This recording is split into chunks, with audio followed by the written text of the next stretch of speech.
Hello everyone. आज अप्रैल का महीना है, चल रहा है। और अप्रैल का मंथ जो है वो वर्ल्ड ऑटिज्म मंथ कहलाता है।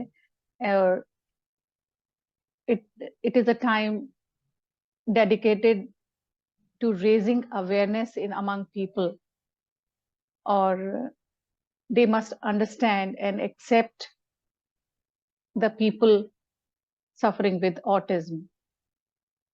April 2 is observed as World Autism Awareness Day, and there is no better way to observe the day than to raise awareness of this condition and to promote kindness towards autistic people.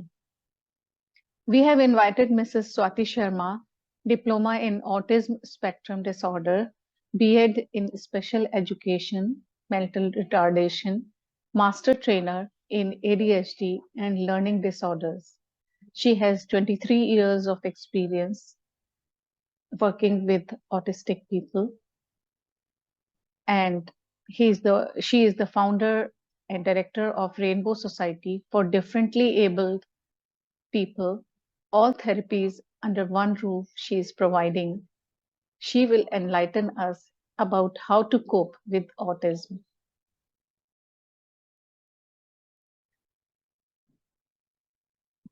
So Swati Sharma ji हमारे साथ share करेंगी कि किस तरह से autistic बच्चों को की ब्रिंगिंग अप हम ज्यादा बेहतर तरीके से कर सकते हैं। किस तरह से हम रिकॉग्नाइज करें कि हमारा बच्चा या हमारे आसपास कोई बच्चा जो है वो ऑटिज्म से पीड़ित है, तो और उसके लिए क्या-क्या थेरेपीज हम यूज कर सकते हैं कि उस बच्चे की एबिलिटीज को बेस्ट हम बना सके, जितनी उसके अंदर योग्यता है उसको एटलीस्ट हम पूरी तरह से विकसित कर सकें। तो over to Swati ji now.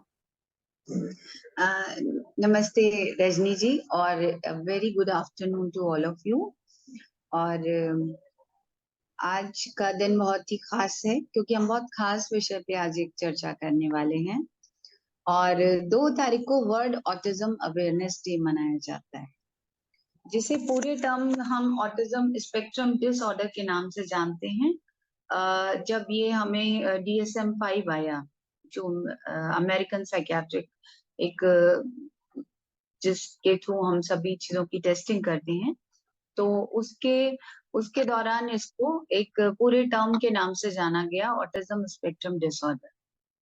अब जैसा कि मैं यदि इस पे बात करूं तो ये विषय मेरे दिल के बहुत करीब, क्योंकि मैं इसे जी रही हूँ 35 साल से। जी। मेरा बेटा 88 में हुआ और एक रेयर कॉम्बिनेशन के साथ पैदा हुआ। उसको सीवियर हार्ट डिजीज थी, टेट्रोलॉजी ऑफ पैलेट्स था, डिसलोकेशन ऑफ हिप जॉइंट था, एक पैर छोटा बड़ा है, एंड ब्लू बेबी। हाइपोक्सिया की वजह से उसका ब्रेन डैमेज हो गया, जिसकी वजह से वो ऑटिज्म विद CP हुआ। तो क्योंकि वो 1988 में हुआ, तो उस जमाने में आप लोग सोच सकते हैं कि ना गूगल था, ना ये टर्म ही यूज नहीं किया जाता था अपने देश में। जी हाँ। कोई जानता नहीं था इसके बारे में। तो हम लोगों ने इसको जिया 88 से और नाम जाना है 2000 कि हाँ यही है वो। तो ये एक न्यूरो डेवलपमेंटल डिसऑर्डर है और ये बच्चे के नर्वस सिस्टम को अफेक्ट करता है, जिसकी वजह से बच्चों में जो 3 कोर डेफिशिएंट एरियाज होते हैं, सोशल कम्युनिकेशन नहीं होना, लैंग्वेज इम्पेयरमेंट, रिपीटेटिव बिहेवियर्स, यानी एक चीजों को बार बार रिपीटेटिव तरीके से करना, तो ये कुछ ऐसे लक्षण होते हैं जिसकी वजह से बच्चे को, चूंकि ये एक डिसेबिलिटी है बट वो सामने दिख नहीं रही है, हिडन डिसेबिलिटी है, तो इस वजह से इसकी जो पहचान है वो और ज्यादा मुश्किल हो जाती है। और अक्सर जब हम ऑटिज्म पे बात करते हैं तो देखते हैं पजल का पीस कि अगेन हाँ, क्योंकि ये है ही बहुत एक कॉम्प्लेक्स कहें या यूं कहें कि अनंत रंगों से भरा हुआ है। एक पॉजिटिव अप्रोच के साथ हम सोचे तो ये सोचे कि इसमें अनंत रंगों से भरा है। तो यदि हम एक बच्चे से मिल रहे हैं, 2 बच्चे से मिल रहे हैं, तो हम सिर्फ उसके 1 या 2 रंग देख पा रहे हैं। ये हर बच्चा, वैसे तो हर बच्चा एक दूसरे से अलग है, लेकिन यदि हम इस टर्म की जब बात करते हैं तो इसमें ये माइल्ड फॉर्म में भी हो सकता है, सिवियर फॉर्म में भी हो सकता है। Rajni ji, please ji share mic ji. okay, okay, I'm just sharing. uh,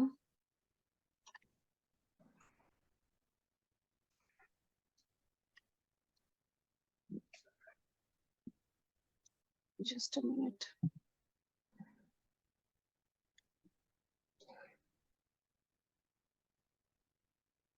Just a minute please, I'm sorry.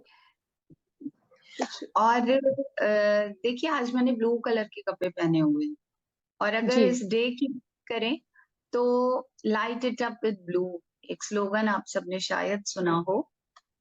और क्योंकि नीले रंग का एक खास महत्व है इसके बारे में, क्योंकि जितने भी न्यूरोलॉजिकल डिसऑर्डर होते हैं वो बॉयज में ज्यादा होते हैं, गर्ल्स की अपेक्षा बॉयज में ज्यादा होते हैं, या यूं कहिए कि गर्ल्स का अभी तक हमारे पास एग्जैक्ट डेटा ही नहीं आ पाए, क्योंकि गर्ल्स का डायग्नोसिस इतनी जल्दी, कहीं ना कहीं आज भी वो बात है कि अगर लोग छुपाते हैं इस चीज को, इस पे खुल के बात नहीं करते हैं। जी तो अब हम चूंकि देखिए, अब हम जिस इतने मॉडर्न आधुनिक युग में रह रहे हैं कि जब हमें हर विषय पे खुल के बात करनी है, उसको समझना है, उसको जानना है और जागरूकता फैलानी है, और उसकी एक्सेप्टेंस पे बात करनी है। जी ऑटिज्म एक न्यूरो डेवलपमेंटल डिसेबिलिटी है जिसके की वजह से बच्चों में सोशल स्किल्स की और कम्युनिकेशन की कमी होती है। ये माइल्ड या सीवियर किसी भी फॉर्म में हो सकता है, और ये हर पर्सन टू पर्सन वेरी करता है, हर बच्चे में वेरी करता है। पूरे टर्म की बात करें तो इसे हम ऑटिज्म स्पेक्ट्रम डिसऑर्डर के नाम से जान सकते हैं। नेक्स्ट, जी कुछ सिम्टम्स होते हैं, और इसकी जो पहचान है वो किसी जैसे कि हम आमतौर पे क्या होता है कि कोई भी, यदि कोई हम बात करते हैं कि किसी तरह का विकार है, तो हम उसे एक ब्लड टेस्ट के माध्यम से या कुछ ऐसी टेस्टिंग होती है उसके माध्यम से हम उससे ज्यादा क्लैरिटी से समझ पाते हैं।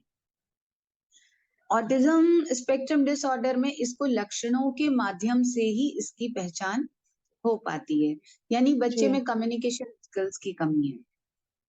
हाँ जी बच्चा वर्बल है ना, बच्चा यदि वर्बल भी है, क्योंकि हाँ नॉन वर्बल भी हो सकते हैं, जिसे प्री वर्बल भी हम बोल सकते हैं, जी क्योंकि यदि हम बच्चे के साथ काम करें तो बच्चे की हम्म काफी चीजों को हम लोग डेवलप कर सकते हैं।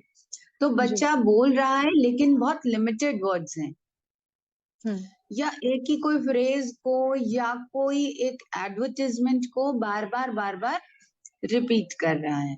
रिपीट करो कभी कभी किन कुछ बच्चों में क्या होता है, childhood disintegrative disorder is a part of ASD. उसमें बच्चे ने माइलस्टोन अचीव तो किए, लेकिन उसके बाद रिग्रेशन आया।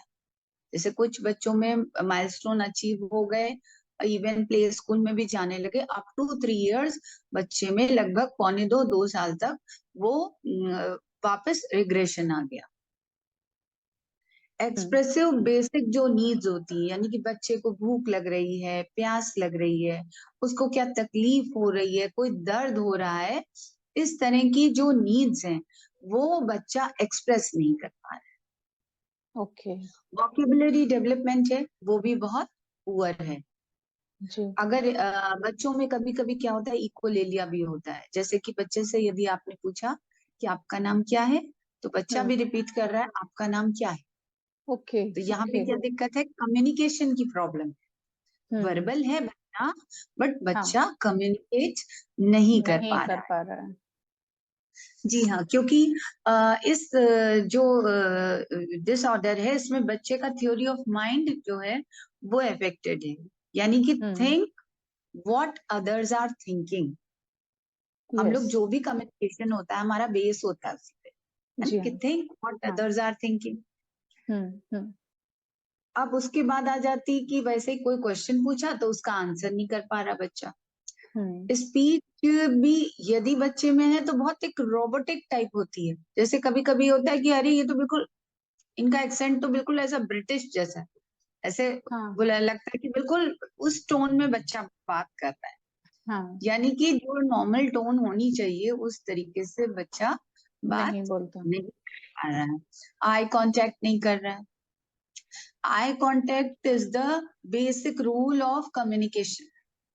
अभी हम आप यस भी बात कर रहे हैं और अभी हम लगातार कुछ चीजों को मैं नीचे देखती रहूं या आप ऐसा करते रहो, कई जी बार होता नहीं है, तो हमें ये एहसास होता है कि हाँ सामने वाला शायद कनेक्ट नहीं कर रहा मुझसे।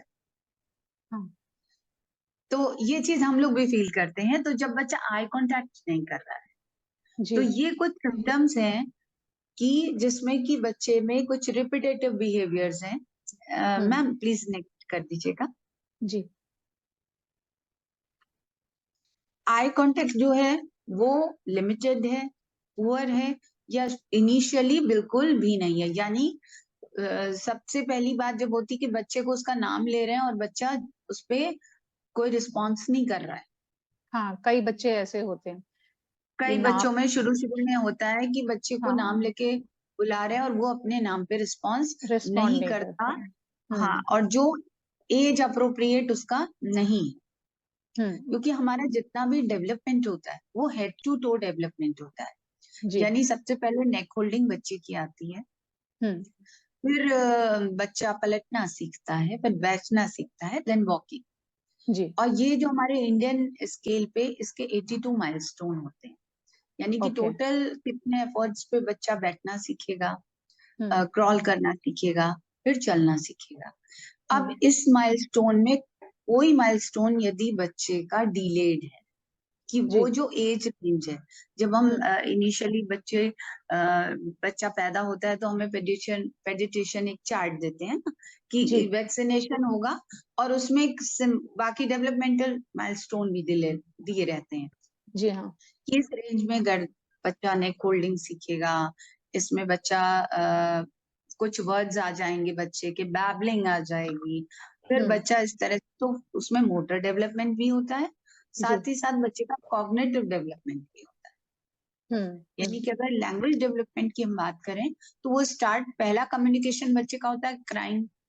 जी हाँ बच्चे ने रोया, हाँ, बच्चा रो रहा है तो उसको उसकी कोई दूध दिया जा जरूरत है। रहा है, हाँ कि कोई भी नीड है हाँ वो पूरी करी जा रही है।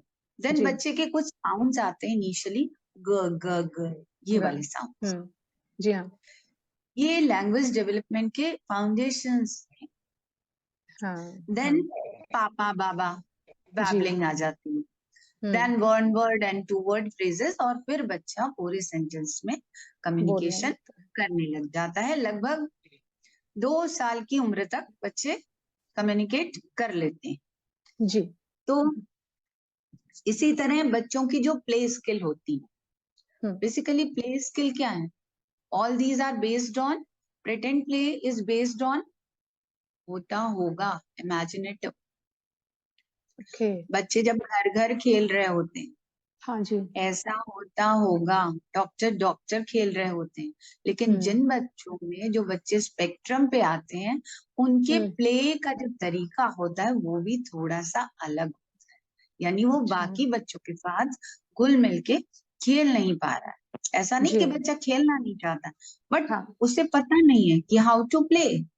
हाँ तो इसलिए इन बच्चों के कुछ लिमिटेड इंटरेस्ट होते हैं। जैसे अगर सपोज एक हमने बच्चे को कार्ड दे दी, तो जी एक जो सो कॉल नॉर्मल बच्चा होगा वो क्या हम्म करेगा कि उसको चलाएगा, देन 2 कार मिल जाएंगी तो वो रेसिंग करेगा, फिर कुछ हाँ कुछ कहानियां बना लेगा, है ना, कि ये इसका एक्सीडेंट हो गया, वॉट एवर, ये रेस कर रहे हैं, कौन फर्स्ट आ रहा है, कौन सेकंड आ रहा है। हाँ जी लेकिन अगर लिमिटेड इंटरेस्ट है, अगर बच्चे में स्पेक्ट्रम है, तो वो हम्म बच्चा मे बी कि उस कार के सिर्फ व्हील्स पे ही फोकस हाँ करे, वो ओके उसके व्हील्स को ही घुमा रहा है, घुमा रहा है, घुमाते जा रहा है। क्यों? क्योंकि वो उसको स्टिमुलेशन दे रहा है।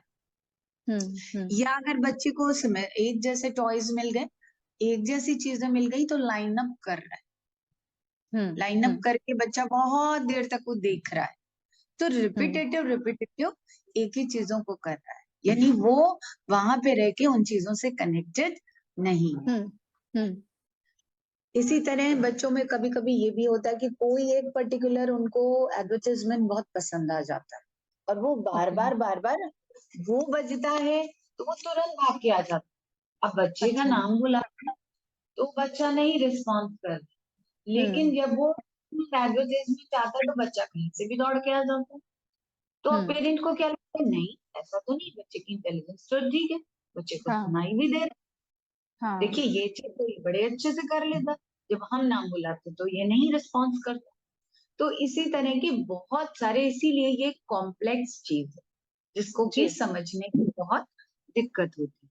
जी इसी तरह से जब बच्चा 3 या 4 महीने का होता है और जब बच्चे के सामने हम लोग कोई ऑब्जेक्ट दिखाते हैं, कुछ चुटकी बजाते हैं कुछ, तो वो बच्चा क्या करता है, जेस्चर के थ्रू कम्युनिकेट करता है।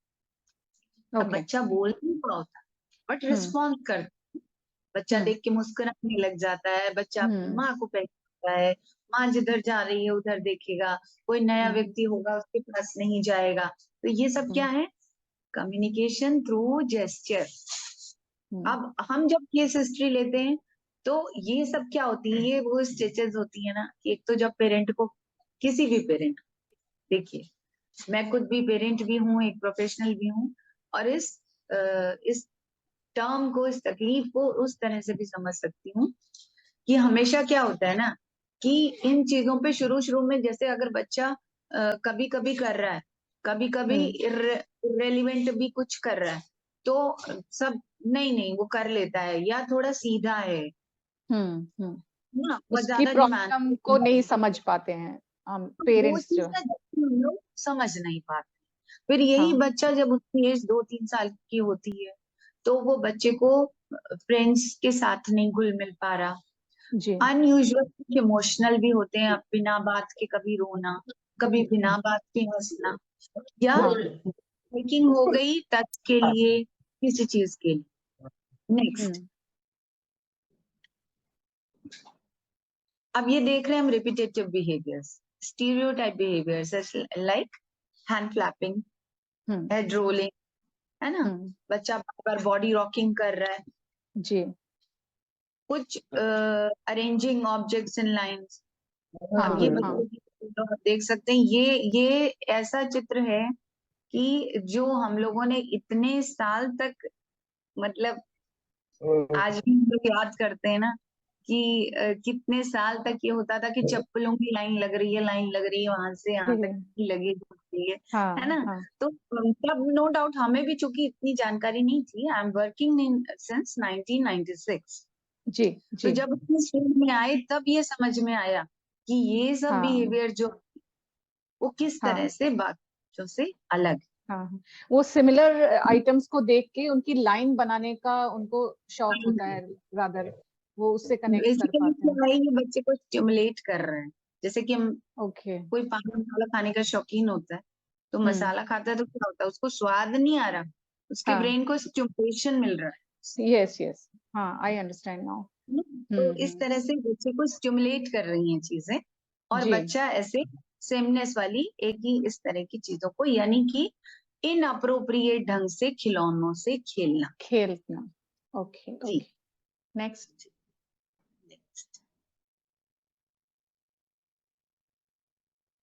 डेली एक्टिविटीज में भी जो है बच्चा अ, जो डेली एक्टिविटीज के पैटर्न है उसमें भी, जैसे कि सिंपल चीजों की अगर हम बात करें तो टॉयलेट ट्रेनिंग बहुत बड़ा इशू हो जाता है कई बार हम्म स्पेक्ट्रम या किसी भी स्पेशल नीड बच्चे के, कि उसको ओके टॉयलेट, ओके क्योंकि उससे बहुत सारी चीजें रिलेट कर रही होती हैं। अभी हम लोग हम्म बात करेंगे आगे सेंसरी इश्यूज के बारे में, जो कि जी बहुत, लगभग 70 to 80% बच्चों में क्लब होते हैं, क्योंकि ये स्पेक्ट्रम कभी भी अकेला नहीं आता, बहुत सारी हम्म कोमॉर्बिडिटी भी साथ में लेके आता है। तो वो जी जब सेंसरी इश्यूज अटैच हैं और बच्चे हम्म में और भी एक्सप्रेशन की दिक्कत है, तो वो बच्चा किस तरह से अपने डेली एक्टिविटीज को है उसके लिए हम्म भी प्रॉब्लम होती है, रिस्ट्रिक्टेड बिहेवियर है, जी। एक सिंगल चीज को बार बार देखना है, सिंगल चीज से बहुत ज्यादा अटैच रहना है। कभी हम्म। कभी ये बिहेवियर सेल्फ इंजूरियस भी बच्चे का हो सकता है। किसी किसी हम्म। बच्चे में हेड बैंगिंग का आ जाता है। यूं तो कहें तो हाँ। नॉर्मली कई बार नॉर्मल बच्चों में भी ये चीजें हाँ, आती हैं, करते है हैं ना? बच्चे, इसलिए सिर दीवार में हाँ, मारते हैं नेक्स्ट या जमीन पे मारते हैं गुस्से में। कर फ्लोर पे हाँ। जाते हैं जमीन पे, है ना, हेड बैंगिंग हाँ भी जी। करने लग जाते हैं, बैकवर्ड है जी। फॉरवर्ड बैंगिंग है। हाँ। या हाँ। छोटे बच्चे आपस में छोटी क्लास में होते ही इवन बड़ी क्लास में भी करते हैं बच्चा, हाँ। कि किसी को हाँ। पिंच कर लिया, किसी को कुछ कर लिया। हाँ, बट कुछ बच्चों इनका को होता है। हाँ। कुछ बच्चों को होता है। बट अगर ये स्पेक्ट्रम में किसी वजह से बच्चा कर रहा है तो ये जी। काफी हद तक ज्यादा बढ़ भी सकता है कभी कभी तो बच्चों में। कैसे हम क्यों? लोग पहचानेंगे कि ये कोई स्पेक्ट्रम में है हमारा बच्चा, अगर इस तरह की हरकत कर रहा है तो? जी, स्पेक्ट्रम की देखिए सबसे पहली पहचान जब पेरेंट, आजकल जनरली पेरेंट्स काफी अवेयर हो गए हैं, चूंकि जागरूकता आ गई है। हुँ। और बच्चे यदि 1 साल की उम्र तक हुँ। पेरेंट्स जी। को समझ आने लगती है, 1 1.5 साल तक बच्चे का नाम बोलते तो रिस्पॉन्स नहीं करता, अच्छा, मेनली जबकि इस तरह का। हाँ। हेयरिंग है या कोई भी हाँ। वर्ड नहीं है बच्चे का, हुँ। तो हुँ। लगता है कि स्पीच नहीं है बच्चे की। हाँ, कुछ बच्चे तो बहुत देर में बोलते हैं, 3 साल में, 5 साल में भी बोलते हैं बहुत से बच्चे, और उसके बाद हाँ, नॉर्मल रहते हैं।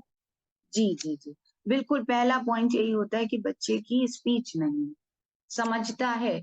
अब हाँ। लैंग्वेज में चूंकि रिसेप्टिव लैंग्वेज हो गई, जो हुँ। बच्चा समझ रहा है, हुँ। एक्सप्रेसिव लैंग्वेज हो गई कि जो एक्सप्रेस कर रहा है, तो हुँ। बच्चा बोल के अपनी चीजों को, अपनी नीड्स को, किसी भी चीज को नहीं बता पा रहा, अलूफ रह रहा है। अगर प्ले स्कूल जी। में बच्चे का एडमिशन होता है तो बच्चा हुँ। घुलता मिलता ही नहीं है किसी के साथ। हुँ। तो ये हुँ। जो बच्चे को एक न्यूरोलॉजिकल डिसऑर्डर है, तो उसके साथ वो एक अलग तरह की, एक वो अलग वजह है जिसकी वजह से बच्चा नहीं कर पा रहा है। और मेन बात है कि अभी अर्ली इंटरवेंशन पे अपने देश में आज भी काम उतना नहीं हो पा रहा है। जी। क्योंकि वो चीज होती है ना कि अगर बच्चा बोल नहीं रहा तो क्या होता है, अरे अपने आप वो भी देर से बोला। हाँ, ऐसे ही होता है, घर में बड़े-बुजुर्ग कहते हैं कि वो भी देर से बोला था और बोलेगा बोलेगा। बच्चा। बहुत से लोग 5 साल में बोलते हैं, but parents are worried, but बड़े लोग उनको यही बता रहे हैं। तो हमारा ध्यान नहीं जाता और हम एक्सेप्ट नहीं कर पाते हैं कि हमारे बच्चे में भी इस प्रकार की कोई कमी हो सकती है। फिर कई दूसरी बार। एक सबसे जो हाँ। आजकल जो एक वो हो गया है कि नहीं नहीं बच्चा बहुत स्मार्टली टच वो एंड्रॉइड में स्मार्टफोन में अपनी चीजें यूट्यूब निकाल हाँ। लेते, क्योंकि हाँ। एक्चुअली क्या है, मे भी बच्चे में इंटेलिजेंस नॉर्मल से भी ज्यादा हो ओके। या इंटेलिजेंस एवरेज भी हो। हाँ। इसीलिए ये एक, इसको हम डिफरेंट अप्रोच कह सकते हैं, हुँ। है ना। तो हाँ, हमें कम्युनिकेशन का इशू है। अब जैसे हुँ। सपोज हम किसी दूसरे स्टेट में चले जाएं जी। और हमें उनकी भाषा ना आती हो, हाँ। भाषा का कोई माध्यम ना हो कम्युनिकेशन का, तो हम अपने हुँ। को किस तरह एक्सप्रेस कर देंगे। और हुँ। एक हुँ। सर्टन लेवल पे आने के बाद हम इरिटेट भी होने लगे, है ना, हाँ। कि हम कोई हाँ। चीज बोल रहे हैं और अगला नहीं समझ पा रहा। नहीं। हाँ, बिल्कुल, बिल्कुल। तो ये एक डिफरेंट तरीके की अप्रोच है बच्चे की। तो जी। इसलिए बच्चे में यदि ये लक्षण हमें दिख रहे हैं, और आज के समय में, इस हुँ। समय लगभग एक एपिडेमिक की तरह ये चीज फैल रही है। हाँ, जब बहुत हम ज़्यादा बढ़ती जा रहे हैं, इसके केसेस बहुत बढ़ते जा रहे हैं। ऑलमोस्ट 55 पे एक बच्चा है, एक बच्चे को ऑटिज्म है। और अभी एक जो न्यू टर्म आया है after pandemic, ji. That is virtual autism. Virtual autism. Okay. Virtual autism is a term ji. जिसमें कि बच्चे ने एक्सेस स्क्रीन टाइम किया पेंडेमिक में, खास तौर पे हाँ। हाँ। हाँ। वर्किंग पेरेंट्स हैं, हुँ। पेरेंट्स दोनों वर्क फ्रॉम होम है, उसमें लगे हुए हैं, और सबसे आसान तरीका क्या है, फोन, मोबाइल दे दो बच्चों को। हाँ। मोबाइल दे दो बच्चे को। तो मोबाइल देने से क्या हो रहा है कि बच्चा जब भी ऑडियो विजुअल स्टिमुलेशन एक साथ ले रहा है, वन हाँ। साइडेड है ना वो तो। हाँ। अब जब किसी के साथ बच्चा खेल रहा है या कोई व्यक्ति उसके साथ है, तब तो रेसिप्रोकल होता है। जी। लेकिन जब बच्चा स्क्रीन ले लेता है, एक्सेस स्क्रीन टाइम जो है, वो हाँ, बच्चे में का वर्चुअल ऑटिज्म भी पैदा करता है, कि एक्सप्रेसिव लैंग्वेज की कमी। हाँ। ज़रूरत ही नहीं महसूस कर रहा बच्चा कि उसे भी कुछ एक्सप्रेस करना है।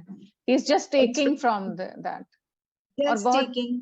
हाँ, बच्चे एक चीज़ और कर रहे हैं कि वो 2-3 डिवाइसेज़ को लैपटॉप भी खोल लिया, मोबाइल भी खोल लिया और टीवी भी चल रहा है and they are busy with all that. तो जो भी मेरे और ख़्याल से बच्चे जो वो स्पेशली बहुत बार बार स्क्रॉल कर रहे हैं। हाँ, स्क्रॉल कर रहे हैं बार-बार। हाँ, बार- कई बार फिर टीवी आप, स्क्रॉल ही करते रहते हैं बहुत देर तक, वो चूज़ ही नहीं कर पाते कि उनको क्या देखना है। क्योंकि टीवी भी स्मार्ट टीवी हो गए, है ना? हाँ, हाँ तो जी। उसमें भी क्या है, और अगर हम बात करें कि जब भी इवन अपने लोग, देखिए जब जी, से हम लोग स्क्रीन यूज ज्यादा करने लगे, हुँ, व्हाट्सएप वगैरह जितना अपना बढ़ गया है, तो जी, अपने लोग फोकस अटेंशन थोड़ा पुअर हो गया है। लंबे मैसेजेस हम लोग नहीं पढ़ते, आधा हाँ, पढ़ के हम हाँ, लोग लाइक वो करके छुट्टी खत्म जी, करते हैं। हाँ, बिल्कुल जबकि ठीक हम है। वो लोग हैं जो बड़ी बड़ी मोटी मोटी किताबें पढ़ने वाले, जी, जी, कभी रीडिंग का लोगों को कम होता जा रहा है, हाँ, वो पेशेंस ही नहीं रह गया, बिल्कुल, बिल्कुल ठीक कह रहे हैं आप। हमारे अंदर है भी नहीं ना? रह गया उतना पेशेंस पढ़ने देखिए का। अपना पेशेंस भी कम हो गया। हम लोग हाँ, भी देखिए यूट्यूब में सिंपल अगर एक सपोज हम एक रेसिपी देखने लग जाएं, हम हुँ, लोग एक देखते हैं संजीव कपूर की, फिर जी, रणवीर बरार की, अब ये वाली ये ज्यादा बेटर हाँ, स्क्रॉल करते हैं ना हम लोग। हाँ, तो बेसिकली हम लोग जब इतना डेविएट हो रहे हैं, तो अगर हुँ, डेवलपमेंट स्टेज में बच्चा है, तो आप हाँ, सोचिए उसका अटेंशन और फोकस कितना पुअर हो रहा है जब वो ये यूज कर रहा जी, है ना? तो हमें हाँ, बच्चों को एक्सेस स्क्रीन टाइम जो है, वो इतना गंभीर विषय हो रहा है कि आप विश्वास नहीं मानेंगे कि हर हफ्ते में कम से कम मेरे पास 5-6 cases on main stream school से बच्चों को भेजा जाता है कि हुँ, बच्चा एक्सप्रेसिव लैंग्वेज डेवलप ही नहीं हुई है बच्चे। ओके, हुँ, हुँ, तो ये एक बहुत ही बड़ी चिंता का विषय है, जिसमें कि एक मतलब बहुत इस विषय को गंभीरता से लेने की जरूरत है।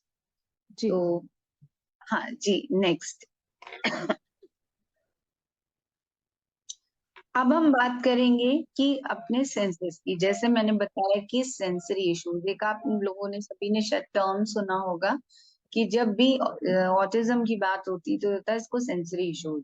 यानी हम लोगों ने देखा भी होगा कि बच्चे कान में उंगली डाल के बैठे हैं, या हाँ, कोई स्मेल को बहुत कर रहे हैं, ऑल्फैक्टरी सिस्टम जो उनका बार बार आके स्मेल कर रहे हैं, हुँ, हियरिंग कोई तेज आवाज होती है तो कान में उंगली करके जंपिंग शुरू कर देते हैं, या हाँ, अपनी आंखों के आगे ऐसे ऐसे उंगलियां फिरा रहे हैं, आईज हुँ, को एकदम ऐसे पॉप करके और लाइट को देख रहे हैं, हुँ, या हुँ, कोई लाइट से बहुत इरिटेट भी हो रहे हैं, है ना? हाँ, तो हाँ, ये हर बच्चे में अलग तरीके का हो सकता है, या टच का है, किसी बच्चे को टच बिल्कुल नहीं पसंद, जरा हुँ, सा उसको किया तो वो, अब चूंकि बच्चा कम्युनिकेट नहीं कर पा रहा है तो उसका जो माध्यम है वो क्या है, बॉडी लैंग्वेज है, वो जी, हटा देगा से इरिटेट हो जाए, है ना? हाँ, हाँ, 5+3 इसमें एक और इंटेरोसेप्शन भी है।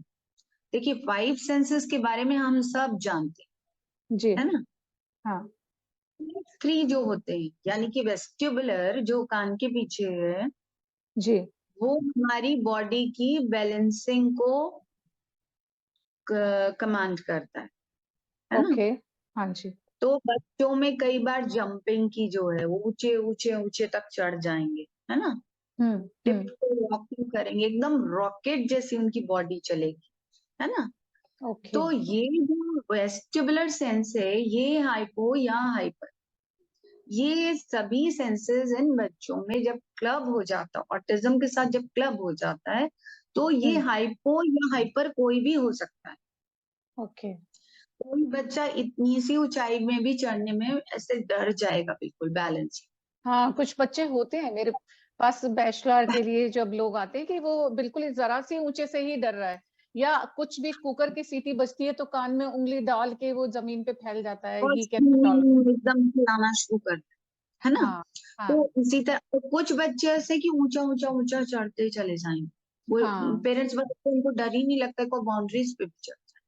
Okay, okay. तो दीज आर सेंसेस, उनके जो हाइपो या हाइपर हो सकते। हम्म। प्रोप्राइसेप्टिव, प्रोप्राइसेप्टिव हमारे ये सब जॉइंट्स में किस चीज को कितने प्रेशर से पकड़ना ओके। है, कितनी पास आके किसी से बात करना है। कई बार आप लोगों ने देखा हो कि बच्चे एकदम पास में आके भी बात कर रहे हाँ, बहुत ज्यादा पास आ जाते हैं, बिल्कुल। हैं क्योंकि उनको कोई एहसास नहीं, या जोर हाँ, से पकड़ के रहे हैं। हाँ, अब जैसे हम अपने अगर सेंस की बात करें, तो सपोज हम एक ऑरेंज लें, तो ऑरेंज लेने से क्या, पहले तो टच किया। अब ऑरेंज को अगर टच हमने लिया नॉर्मली, बट जिसके प्रोप्राइसेप्टिव में गड़बड़ है, तो वो क्या करेगा, ऐसे संतरे को पकड़ लेगा ना। कस के पकड़ लेगा। डिस्पोजेबल ग्लास, जैसे हाँ, डिस्पोजेबल ग्लास में अपने चाय पीते तो क्या करते, संभल के पकड़ते कि कितने प्रेशर से पकड़, से पकड़ना है। हाँ, राइट, राइट। जी। क्योंकि हमें पता है हमने जोर से किया तो चाय गिर गिर जाएगी जाएगी। गरम गरम। हाँ, हाँ, हाँ। सिंपल एक ऑरेंज की अगर हम बात करें, तो जी। ऑरेंज को हमने देखा, साइट हमने देखा कि ऑरेंज कलर का है, फिर हमने उसे छीला, पील किया, उसकी टच हाँ। को, उसको टच आया, उसकी हम्म, स्मेल आई, हम्म, फिर हमने जब खाया तो उसका टेस्ट आया।